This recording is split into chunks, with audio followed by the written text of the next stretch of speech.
राजकुमारी मंदाकिनी अपने पिता की इकलौती संतान थी।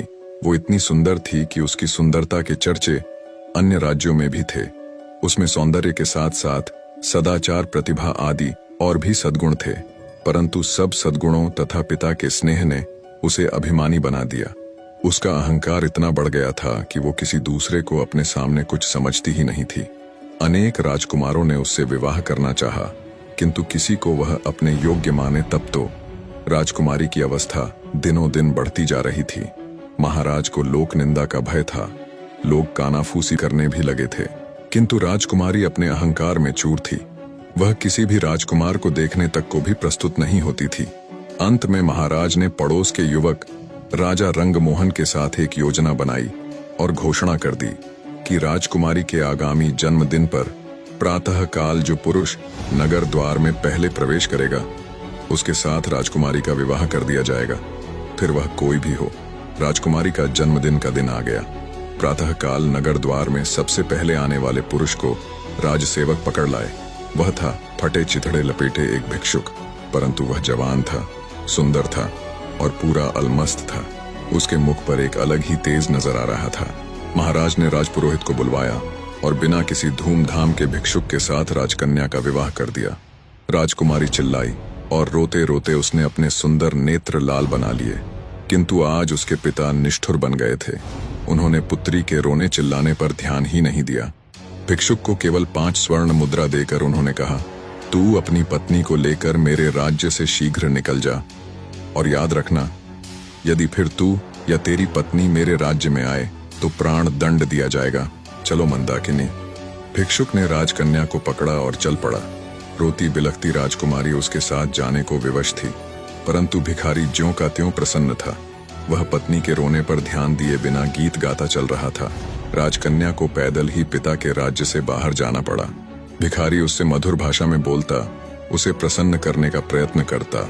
पर्याप्त दूर जाने पर जंगल में नदी किनारे एक फूस की झोपड़ी में दोनों पहुंचे। भिखारी ने कहा, अब यही तुम्हारा घर है। तुम्हें स्वयं अब जंगल के पत्ते और लकड़ियां लानी पड़ेगी। कंदमूल जो कुछ मिलेगा उसे उबाल कर खाना पड़ेगा। पास के गांव में लकड़ियां बेचने जाना होगा। मैं भी जितना बन सकेगा तुम्हारी सहायता करूंगा। राजकन्या के लिए यह जीवन बहुत दुखद था, किंतु विवशता सब करा लेती है। उसे एक ही सुख था कि भिखारी उसके साथ बहुत प्रेमपूर्ण व्यवहार करता था। कुछ दिन ऐसे ही बीत गए। फिर एक दिन भिखारी ने झोंपड़ी छोड़ दी और मंदाकिनी को लेकर वह एक गांव में आया। वहां वे दोनों एक खंडहर जैसे घर में रहने लगे। भिखारी कहीं से कुछ पैसे ले आया और उससे उसने मिट्टी के बर्तन खरीदे।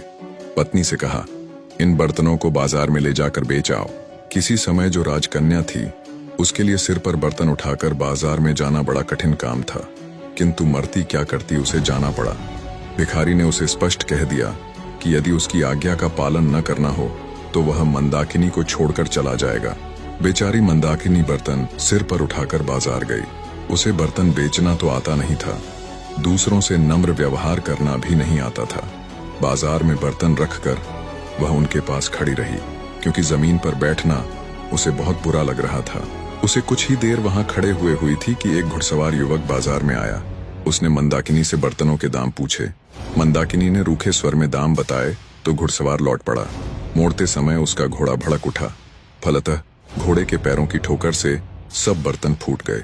घुड़सवार बिना कोई ध्यान दिए वहां से चला गया। अब मंदाकिनी को काटो तो खून नहीं। बेचारी रोती हुई घर लौटी। भिखारी आते ही क्रोधित होगा, ये बात सोच सोचकर उसके प्राण सूखे जा रहे थे। भिखारी आया तो देखा रो रो कर मंदाकिनी की आंखें सूज गई थीं। वह कुछ नहीं बोला, परंतु दूसरे दिन कहा, मंदाकिनी, तुम्हें कुछ नहीं आता।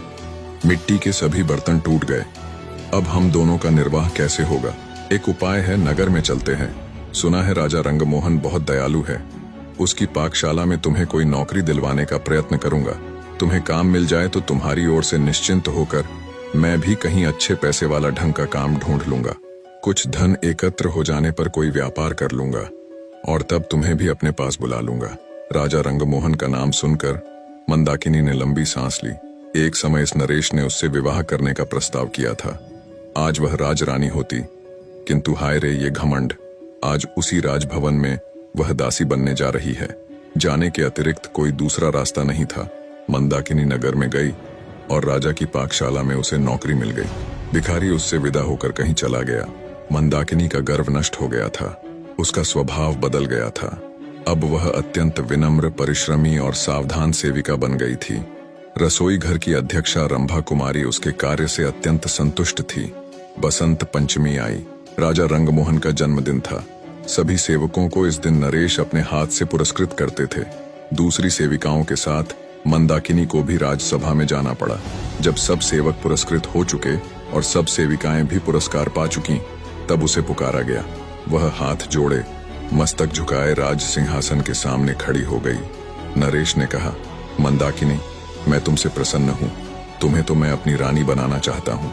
मंदाकिनी चौंक पड़ी। महाराज, आपको ऐसी अधर्मपूर्ण बात नहीं करनी चाहिए। मैं परस्त्री हूँ। क्या हुआ जो मेरा पति भिक्षुक है?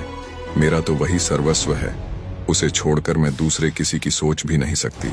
वही मेरा स्वामी है। आपकी मुझ पर बहुत कृपा है, तो इतना अनुग्रह करें कि मेरे पति का पता लगवाकर उसे बुला दें। मैं पाकशाला में सेवा करके प्रसन्न हूँ। महाराज रंगमोहन चले गए और थोड़ी देर में वह भिखारी राजमहल से निकला। मंदाकिनी उसे देखते ही दौड़कर उसके पैरों पर गिर पड़ी। भिखारी मुस्कुराया और बोला, मंदाकिनी, मुझे ध्यान से देखो तो तुम्हें मुझमें और रंगमोहन में कुछ सादृश्य नहीं मिलता। भेद खुल चुका था। भिखारी के वेश में उसको ग्रहण करने वाले स्वयं राजा रंगमोहन ही थे और वह थी उनकी महारानी। राजा ने कहा, मंदाकिनी, क्षमा करना, तुम्हारे अभिमान की मुझे कोई दूसरी औषधि मिली ही नहीं, इसलिए तुम्हारे पिता के साथ मिलकर मुझे ये रास्ता अपनाना पड़ा। निष्कर्ष, जीवन में अभिमान और घमंड का कोई स्थान नहीं है। कठिन परिस्थितियां हमारे अहंकार को मिटाने और हमें विनम्र बनाने के लिए आती हैं। जीवन की सच्ची समझ कठिनाइयों से ही मिलती है और सच्चे प्रेम और समर्पण के बिना जीवन में वास्तविक खुशी और संतोष संभव नहीं है। इसके साथ ही कहानी यह भी बताती है कि परिस्थितियां चाहे जितनी भी कठिन क्यों ना हो, सच्चा प्रेम, सहनशीलता और विवेक ही जीवन को सही दिशा में आगे बढ़ाते हैं।